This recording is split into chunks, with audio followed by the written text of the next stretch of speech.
ഇപ്രാവശ്യം എന്താ നടക്കുന്നതെന്നറിയോ? ഇപ്പം ഞാൻ ശ്രദ്ധിച്ച ഒരു കാര്യം എന്ന് പറഞ്ഞാൽ കേരളത്തിലെ കോൺഗ്രസ് 3ആയിട്ട് തിരിഞ്ഞു. വേണമെങ്കിൽ 3 നാട്ടുരാജ്യങ്ങൾ എന്ന് പറയാം. 3 നാട്ടുരാജ്യങ്ങളായി തിരിച്ചു. ഒരാൾക്ക് ഒരു നാട്ടുരാജ്യത്ത് വി ഡി സതീശൻ മുഖ്യമന്ത്രിയാണ്, അടുത്ത നാട്ടുരാജ്യത്ത് കെ സി വേണുഗോപാൽ മുഖ്യമന്ത്രിയാണ്, അടുത്ത നാട്ടുരാജ്യത്ത് രമേശ് ചെന്നിത്തല മുഖ്യമന്ത്രിയാക്കണം എന്നുള്ള നിലയിലേക്ക് തിരിഞ്ഞു. എന്നിട്ട് എന്താണ് അവർക്ക് പറ്റുന്നത്? നമ്മുടെ കൂടെ സാധ്യത ഇപ്പം ഇതിൽ തന്നെ ശ്രദ്ധിച്ചാൽ നിങ്ങൾക്ക് മനസ്സിലാവും, സാധ്യത കൂടുതൽ കെ സി വേണുഗോപാലിന് കൽപ്പിക്കുകയാണ്. അത് എന്തുകൊണ്ടാണ്?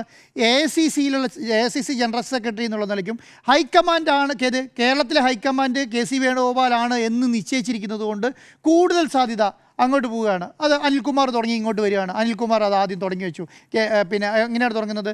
കേരളത്തിൽ ഇലക്ഷൻ വർക്ക് നടത്തിയതിന് മുഴുവൻ ക്രെഡിറ്റ് ഹൈക്കമാൻഡിനാണ് എന്ന് ഒറ്റ വാക്കോടുകൂടി അവസാനിച്ചു. ആരാ ഹൈക്കമാൻഡ്? ഹൈക്കമാൻഡ് പുള്ളിൻ്റെ മനസ്സിലും എന്താണ് ഉദ്ദേശിക്കുന്നത്? കെ സി വേണുഗോപാൽ എന്ന നിലയ്ക്ക് പുള്ളി പറയുന്നത് കേരളത്തിലെ മുഴുവൻ കാര്യങ്ങൾ നടപ്പിലാക്കിയിരിക്കുന്നത് ഹൈക്കമാൻഡാണ് എന്നുള്ളതാണ്. അടുത്ത ലെവലിലേക്ക് വരുമ്പോൾ എന്താണ്? അടുത്ത ലെവലിലേക്ക് വരുമ്പോൾ സുധാകരൻ്റെ കയ്യിൽ നിന്നാണ് രമേശ് ചെന്നിത്തലയ്ക്ക് സപ്പോർട്ട് വേണ്ടത്. അവിടെ വെട്ടി.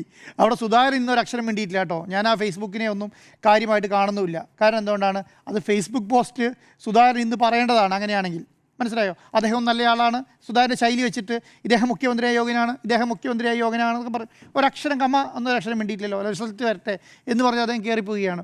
വി ഡി സതീശന്റെ ഉത്തരവാദിത്വം പറയണം. കാരണം പറഞ്ഞപ്പോൾ അല്ല ഞാൻ അറിഞ്ഞിട്ടാണെന്ന് ഇത് പറഞ്ഞിട്ടില്ല. ഞാനിത് പറഞ്ഞിട്ടില്ല. അതിൻ്റെ ഭവിഷ്യത്ത് പിന്നെ കെ സുധാകരൻ അറിയാവുന്നത് കൊണ്ട് തന്നെയാണ്. രണ്ടാമത് കൊച്ചിയിലേക്ക് വരുമ്പോൾ അങ്ങനെയാണ് അവസ്ഥ. കൊച്ചിയിലേക്ക് വരുമ്പോൾ സതീശൻ്റെ ഏറ്റവും പ്രധാനപ്പെട്ട അനുയായി എന്ന് പറയുന്നത് പിന്നെ ഷിയാസ് മാത്രമാണ്. അതാണ് അതിൻ്റെ പ്രത്യേകത. ഷിയാസിന് അപ്പുറത്തേക്ക് നിങ്ങൾക്കൊരു സതീശ അനിയനെ കാണിച്ചു തരാൻ പറ്റുമോ? ഇപ്പം ഒരാളെ നമ്മൾ 34 പേരുണ്ടല്ലോ, ഒരാളെ കാണിച്ചു തരാൻ പറ്റുമോ? ഷിയാസ് മാത്രമാണ്.